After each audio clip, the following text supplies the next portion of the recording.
پاؤں کے نیچے ایسا ہو گیا جیسے اس میں اسپرنگ لگے ہوتے، وہ اونچے ہوتے وہ اونچا ہو جاتا، وہ نیچے ہوتے وہ نیچا ہو جاتا۔ جب کام ختم ہو گیا وہ اس پر کھڑے تھے، اللہ نے ان کے لیے اس کو نرم کر دیا، ان کا پاؤں اس میں دھنس گیا، پیر گیا۔ انہوں نے جب پاؤں نکالا، اللہ نے اس پتھر کو سخت کر دیا، وہ آج تک مقام ابراہیم کے نام سے موجود ہے، ابھی تک اس میں ان کے قدموں کے نشان ہیں۔ اور حکم ہے وَاتَّخِذُوا مِن مَّقَامِ إِبْرَاهِيمَ مُصَلًّى، حضرت ابراہیم کے کھڑے ہونے کی جگہ کو مصلی بناؤ، سجدہ مجھی کو کرنا، مگر سر وہاں رکھنا، ماتھا وہاں لگانا جہاں کسی پیارے کے قدم آئے ہیں۔ آج بھی امام وہیں اس کے قریب کھڑے ہو کر نماز پڑھتا ہے۔ جب طواف کرتے ہیں تو واجب الطواف 2 رکعتیں بھی اسی کے پاس ادا کی جاتی ہیں۔ کعبہ تعمیر ہو گیا، کتنی بار ٹوٹا، کتنی بار بنا۔ نبی کریم صلی اللہ علیہ وسلم تشریف لائے، مکہ والوں نے کعبے کی دوبارہ تعمیر کی اور یہ فیصلہ کیا کہ حق حلال کی کمائی لگانی ہے، اس میں کوئی ادھر ادھر کا پیسہ نہیں لگانا۔ جو پیسے حق حلال کی کمائی کے تھے وہ تھوڑے پڑ گئے، پوری عمارت نہ بن سکی تو آدھی عمارت رہ گئی، اس کو حتیم کہتے ہیں۔ کیا کہتے ہیں؟ حتیم۔ وہ دائرہ آدھا بنا ہوا ہے، وہ کعبے کا اندرونی حصہ ہے، اسی کے باہر باہر طواف ہوتا ہے نا، وہ اندرونی حصہ ہے۔ اب اس کو کوئی تعمیر کرنا چاہے تو ہو سکتا نہیں، ان کے پاس پیسے نہیں تھے، انہوں نے کہا بس جتنا بن گیا اتنا ٹھیک ہے، باقی یہ کھلا رکھ دو۔ اصل میں یہ ہمارے لیے انعام تھا کہ اندر کسی کو جانے کا شوق ہو کعبے میں تو جو حتیم میں جاتا ہے وہ بھی کعبے میں جاتا ہے۔ کچھ لوگ سمجھتے ہیں جی بادشاہوں کے لیے دروازہ کھول دیا جاتا ہے، وہ کعبے کے اندر جاتے ہیں، تو جو حتیم میں جاتا ہے وہ بھی کعبے کے اندر ہی جاتا ہے۔ حضرت عائشہ صدیقہ نے ایک مرتبہ خواہش ظاہر کی، میں نے کعبے کے اندر جانا ہے، حضور نے ان کا ہاتھ پکڑا اور حتیم میں کھڑا کر دیا، فرمایا یہ کعبے کا اندر ہے۔ یہ ہمارے لیے انعام ہو گیا، اس طرح ہم اس میں بھی جا کر نماز پڑھ لیتے ہیں۔ اس کعبے کی عمارت کے 4 کنارے ہیں۔ ایک کنارہ جس کو رکن یمانی کہتے ہیں، یمانی کا مطلب دایاں کنارہ۔ حجر اسود پہلے وہاں لگا ہوا تھا، اب دوسرے کنارے پر لگ گیا، تو ہمیں حکم ہے کہ اس پر بھی ہاتھ پھیریں تاکہ وہ کنارہ شکایت نہ کرے کہ اب مجھے کوئی نہیں پوچھتا۔ اندازہ کریں، یہاں ذرا سوچنے والے سمجھدار لوگوں سے کہوں گا، پتھر کی آنکھیں ہیں، دماغ ہے، کان ہے، مگر حضور فرماتے ہیں اس پہ ہاتھ پھیرو اور ایک مرتبہ 7 پیروں میں ایک مرتبہ چوم لو، کہ یہ کنارہ شکایت نہ کرے کہ اب اس کو کوئی نہیں پوچھتا۔ تو جس آقا نے ہاتھ لگا کر پتھر کو یہ شان دے دی ہے، خود ان کی شان کتنی ہے۔ اللہ، جس پر ان کا ہاتھ لگ جائے اس پتھر کو بھی اللہ تعالی شان دے دیتا ہے۔ حجر اسود، حجر پتھر کو کہتے ہیں، اسود کالے کو کہتے ہیں۔ یہ جنت کے یاقوتوں میں سے ایک یاقوت ہے، یاقوت کو آپ روبی کہتے ہیں۔ جنت کے خاص پتھروں میں سے ایک پتھر، قبضۃ الید، مٹھی میں آ جانے والا۔ حضرت آدم علیہ السلام جب آئے تھے ان کی مٹھی میں تھا،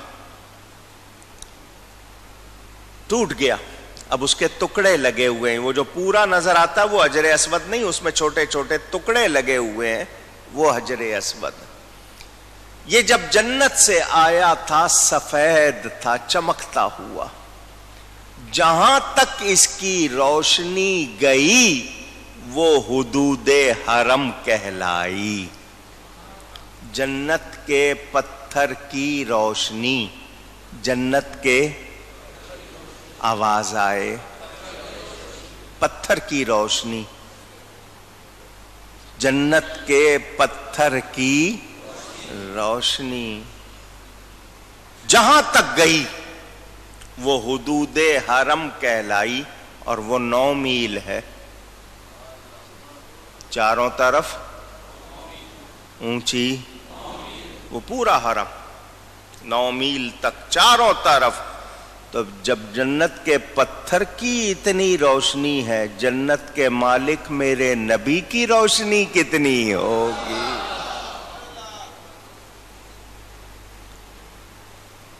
یہ حجر اسود وہ کنارہ ہے، یہاں سے طواف شروع ہوگا، یہیں پر ختم ہوگا۔ اس کو بوسہ دیا جاتا ہے، پتھر ہے مگر اس کو چوما جاتا ہے، اس پتھر کو آواز۔ تو کیا چومنا عبادت ہے؟ آپ کس کس کو چومتے ہیں؟ بچے کو چوم لیا، اس کے ہاتھ چوم لیا، میں دوسرا نہیں ذکر کرتا، تو چومنا عبادت ہے؟ ہم نبی کا نام چومتے ہیں تو لوگ کہتے ہیں تم پوجتے ہو، تو چومنا عبادت اس معنی میں نہیں۔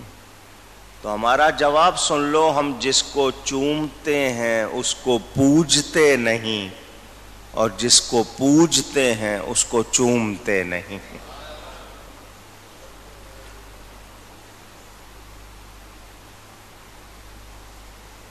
بوسہ دینا آسان نہیں ہوتا، رش ہوتا ہے، عورتیں بھی ہیں، مرد ہیں، سب کا دل چاہتا ہے چومنے کو۔ اس کو چومنے کا ثواب کتنا ہے بتا دوں آپ کو؟ سننا چاہتے ہیں؟ بزرگوں سے ہاتھ ملانے کا شوق ہوتا ہے آپ کو؟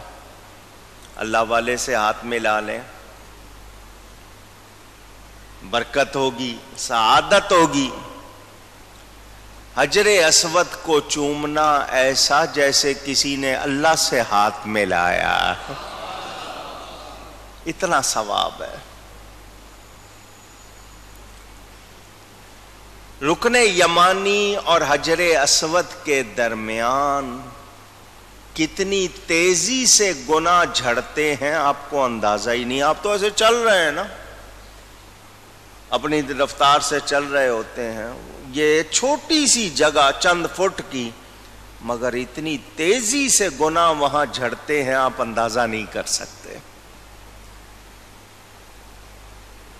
حضرت عمر فاروق رضی اللہ تعالی عنہ طواف کر رہے ہیں، حجر اسود کے پاس آئے، چوما اور کہا اے حجر اسود تو ایک پتھر ہے۔ حجر کہتے ہی پتھر کو، میں نے آپ کو بتایا یہ سفید تھا، اسود کالے کو کہتے ہیں، کالا ہو گیا۔ کیوں کالا ہو گیا؟ لوگوں کے گناہ دیکھ کر۔ جنت کا پتھر، لوگوں نے گناہ کیے تو لوگوں کے گناہ دیکھ کر یہ کالا ہو گیا۔ پوری تقریر حجر اسود پر کروں تو آپ کو سمجھ آئے نا کہ اس پتھر کی شان کتنی ہے۔ حضرت فاروق اعظم نے اس کو بوسہ دیا، چوما، اور چوم کے کہا تو ایک پتھر ہے، نہ نفع دے سکتا ہے نہ نقصان، میں تجھے اس لیے چوم رہا ہوں کہ میرے مصطفیٰ نے تجھ کو چوما ہے۔ اتنی حدیث آپ کو سب سناتے، لکھتے بھی ہیں، سناتے بھی ہیں، اگلا حصہ نہیں سناتے۔ جن کو بھی دیکھو گے نا کہیں لکھی ہوگی اتنی ہی سنائیں گے، آگے بھی تو سنا دو، پوری تو سنا دو۔ حضرت علی پاس کھڑے تھے. حضرت علی نے فرمایا اے امیر المومنین یہ نفع دے گا. حضور صلی اللہ علیہ وسلم نے فرمایا اللہ قیامت کے دن اس کو 2 ہونٹ عطا کرے گا. حجر اسود کو 2 ہونٹ عطا کرے گا. جس شخص نے اس کو چوما ہے، دھیان سے سننا لفظ، جس شخص نے حجر اسود کو، اونچی گئی ہے ذرا زور سے، یہ اس کا نام لے گا قیامت کے دن، اس کے باپ کا نام لے گا، فلاں بن فلاں نے کس نیت سے چوما، آپ کے دل کی حالت کیا ہوگی یہ گواہی دے گا. اللہ ہم سب کو مکہ مکرمہ لے جائے. جتنے لوگ گئے ہیں ان سے پوچھو، ورنہ آپ اب تو دیکھتے ہو بڑی مشکل سے ٹائم ملے گا. 1 منٹ بہت زیادہ وقت ہوتا ہے، وہ بھی نہیں ملتا. چند سیکنڈ اگر آپ نے بوسہ دے لیا، دوسرا آدمی آپ کو ہٹائے گا کیونکہ اس نے دینا. اکثر لوگ زخمی بھی ہو جاتے ہیں، لڑتے بھی ہیں. وہاں آپ کھڑے ہو کر اپنا نام بتاتے ہیں، اے حجر اسود میرا نام یہ ہے، میرے والد صاحب کا نام یہ ہے، میں تجھے محبت سے چومنے لگا ہوں. آپ اتنا دیں، دوسرا دھکا مارے گا، آپ دوسری جگہ پڑے ہوں گے، اتنا ٹائم تو ہوتا نہیں ہے. مگر وہ آپ کو دیکھ رہا ہے، آپ کو جانتا ہے، آپ کا نام معلوم ہے اسے، آپ کے اصلی والد کا نام معلوم ہے اسے، آپ کی نیت معلوم ہے. اور جسے نبی کے لب لگ گئے، جب اس کے علم کی یہ شان ہے، خود نبی کے علم کی کتنی شان ہوگی. اللہ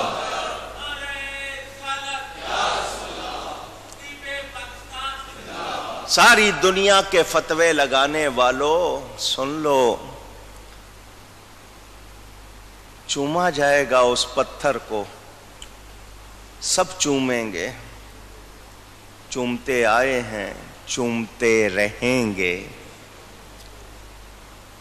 تم شاید اسے ایک رسم کہو، مگر تمہیں ماننا پڑے گا کہ نبی کے لب لگ گئے ہیں اس لیے چوما جاتا ہے. تو جہاں لب لگ گئے جب اس کو چوم رہے ہیں، تو جہاں نبی خود آرام فرما ہے، جہاں نبی پورے لگے ہوئے ہیں، وہاں کیوں نہ چوما جائے. مسئلہ سمجھ میں آ جاتا ہے. رش کی وجہ سے ہر کوئی بوسہ نہیں دے سکتا، تو استعلام، اس کی طرف ہاتھ کر لے اور وہ ہاتھ چوم لیں. چھڑی ہو، اس کی نوک اس کی طرف کی پاک صاف چھڑی ہو، وہ چوم لیں. یہ بھی حجر اسود کا چومنا ہے. یہ بھی اونچی کہیے گا. آپ نے تو ہتھیلی چومی ہے، آپ نے تو چھڑی چومی ہے، مگر کیا کہا جائے گا کیا چوما ہے؟ عجیب سی بات. ہتھیلی چوم رہے ہیں اور کہہ رہے ہیں حجر اسود چوما، چھڑی چوم رہے ہیں اور کہا حجر اسود چوما. مجھے مسئلہ سمجھ میں آ گیا. میں نبی کا نام سن کر انگوٹھے چوم کر آنکھوں سے لگاتا ہوں. لوگ کہتے ہیں تمہارے انگوٹھے میں جراثیم لگے ہوتے ہیں، تم انگوٹھے چومتے ہو. میں نے کہا میں انگوٹھے تو نہیں چومتا، میں تو نبی کا نام چومتا ہوں. میں تو نبی کا نام چومتا. کہتے ہیں تم انگوٹھے چومتے ہو. میں نے کہا وہاں استعلام کر کے ہتھیلی چومی تو کیوں نہیں کہتے ہو ہتھیلی چومی ہے؟ وہاں چھڑی کا منہ اس طرف کیا تو کیوں نہیں کہتے ہو چھڑی چومی ہے؟ وہاں کہتے ہو نہیں حجر اسود چوما ہے، نیت اس کی ہے، تو میں بھی نبی کا نام چوم رہا ہوں، تمہیں انگوٹھے نظر آ رہے ہیں، میں تو ان کا نام چوم رہا۔ اور وہ نام ہی اللہ نے ایسا بنایا جب تک ہونٹ چومتے نہیں ہیں وہ منہ سے نکلتا نہیں ہے۔ مطاف جس پر طواف کرتے ہیں وہ پورا میدان، اس کو مطاف کہتے ہیں۔ 7 پھیرے، دایاں کندان مرد حضرات ننگا کر لیتے ہیں، چادر کو بغل کے نیچے سے نکال کے۔ لوگ یہیں سے کر لیتے ہیں، یہ صرف وہاں کے لیے ہے، طواف کے دوران، اس کے سوا نہیں۔ 7 پھیرے کیے، 7 پھیروں کے بعد آپ نے مقام ابراہیم حج کے دنوں میں مشکل جہاں بھی موقع ملے 2 رکعت واجب الطواف، طواف کے بعد 2 رکعت وہاں ادا کرنا۔ پھر کعبے کا دروازہ ہے جس کو ملتزم کہتے ہیں۔ کیا کہتے ہیں؟ ملتزم۔ اس سے لپٹ جاؤ اور روو اور دعا کرو، وہ دعا کی قبولیت کا بہترین مقام ہے۔ اپنا بایاں گال لگاؤ، رخسار دیوار سے، سینہ بھی لگ جائے گا گال، ہاتھوں سے اس کو تھام لو، روتے ہوئے دعا کرو۔ میں نے کہا بایاں گال کیوں لگاؤں، دایاں کیوں نہ لگاؤں؟ کہا جاتا بایاں گال لگاؤ، سینہ بھی لگ جائے گا، بایاں گال لگ جائے گا، ہاتھوں سے پکڑا ہوا، یہ بایاں کیوں لگاؤں؟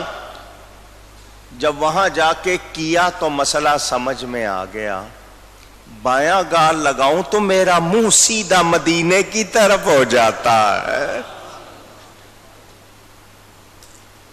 یہ آپ کو پیار کی باتیں سنا رہا ہوں۔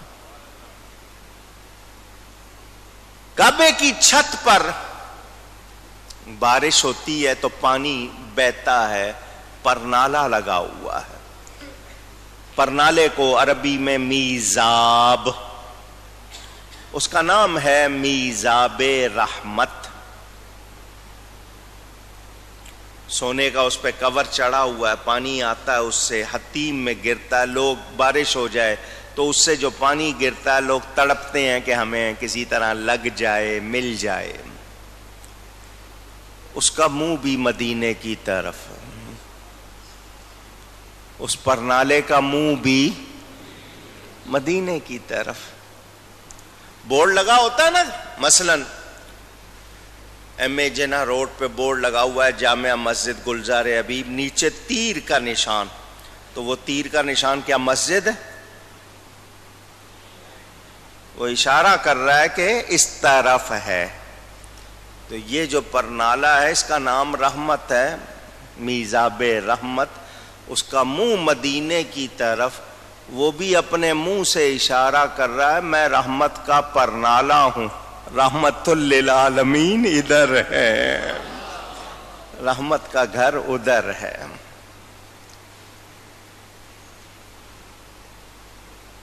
صفا مروہ 2 پہاڑیاں، اب تو وہاں ماربل لگ چکا، عمارت بن گئی، پنکھے لگ گئے، شاندار انتظام ہو گیا۔ یہ 2 پہاڑیاں تھیں جن کے درمیان اللہ کی بندی حضرت ہاجرہ علیہ السلام، حضرت ابراہیم علیہ السلام کی زوجہ محترمہ، پانی کی تلاش میں کہ دیکھوں پہاڑ کے اس طرف کوئی کنواں، کوئی آبادی، کوئی بستی، کوئی پانی، ادھر سے ادھر جا رہی ہیں، ادھر سے ادھر، پہاڑی اونچی ہے، درمیان میں تھوڑی سی جگہ نیچی، تو ذرا تیزی سے چلیں۔ وہ جہاں تیزی سے چلیں وہاں پر سبز لائٹیں، پہلے مینار تھے، ستون تھے ہرے رنگ کے، اب وہاں وہ ہرے رنگ کے ستون ختم کر دیے ہیں، لائٹیں لگا دی ہیں ہری، ان کو میلین اخضرین کہتے تھے، اب وہ حصہ سبز کہ وہ لوگ اس میں ذرا تھوڑا تیزی سے چلتے ہیں. 7 پھیرے سعی، اردو والے سعی کہتے ہیں، سعی لفظ ہے، یہ صفا مروہ کی سعی ہوتی ہے. رمضان نہ ہو تو جی بھر کے زمزم پیا جاتا ہے. حضرت ابراہیم علیہ السلام جب حضرت اسماعیل کو وہاں چھوڑ گئے، حضرت ہاجرہ پانی کی تلاش میں دوڑی، بچے کو پیاس لگی، اس نے ایڑی ماری، ان کی ایڑی کی برکت سے چشمہ جاری ہو گیا. حضرت ہاجرہ دوڑتی ہوئی آئیں اور مٹی جیسے پانی روکنے کے لیے لگاتے ہیں، اور ساتھ میں کہا زمزم. کیا کہا؟ زمزم کے معنی ٹھہر جا، ٹھہر جا. حضور صلی اللہ علیہ وسلم فرماتے ہیں اللہ رحمت کرے مائی ہاجرہ پر، وہ اگر زمزم نہ کہتی یہ پانی پوری دنیا میں پھیل جاتا. یہ کنواں ہے پانی کا، تقریباً 5,500 سال ہو گئے، کبھی اس میں پانی کم نہیں ہوا. دنیا پی رہی ہے، اور اس جیسا پانی دنیا میں نہیں. ہولی واٹر بھر بھر کے لے جا رہے ہیں. اب تو انہوں نے پائپ لائن لگا دی، فلٹر کرتے ہیں. خالص والا آپ کو کم ملتا ہے، فلٹر والا ملتا ہے. مدینہ منورہ تک انہوں نے لائنیں بچھا دی ہیں، اور کہاں کہاں بھی اب ساری وہ پورے اپنے دوسری جگہوں پر بھی فراہم کرتے ہیں. حضور صلی اللہ علیہ وسلم نے فرمایا مومن بہت پیے گا، منافق تھوڑا پیے گا. منافق کو زمزم زیادہ پینا پسند، اور مومن پیے گا. اس کو پیتے ہوئے جو دعا کی جاتی ہے وہ قبول ہوتی ہے. پانی بھی پلایا جا رہا ہے، بہترین پانی، اور آپ جو مانگ رہے ہیں وہ بھی دیا جا رہا ہے. ہے کرم کی بات یا نہیں؟ میرے دوستوں اور بزرگوں، میں نے کہا نا بہت مختصر کر